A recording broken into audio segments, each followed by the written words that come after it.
देशातील माता भगिनींच्या हिताच्या मुद्द्यांवर वारंवार विरोधाची भूमिका घेतल्याचा आरोप करत काँग्रेस आणि त्यांच्या मित्रपक्षांवर मंत्री नितेश राणे यांनी जोरदार टीका केली आहे.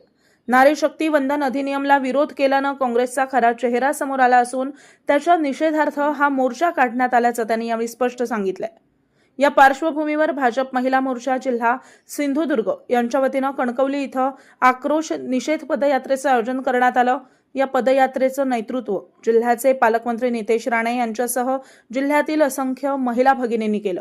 शेकडो महिलांचा उत्स्फूर्त सहभाग या पदयात्रेमध्ये पाहायला मिळाला. ही पदयात्रा कणकवलीतील जानवली नदी येथून सुरू होऊन छत्रपती शिवाजी महाराज चौकापर्यंत काढण्यात आली आहे. महिला विरोधी कांग्रेस नारी शक्ति की झूठी कहानी, नारी शक्तीचा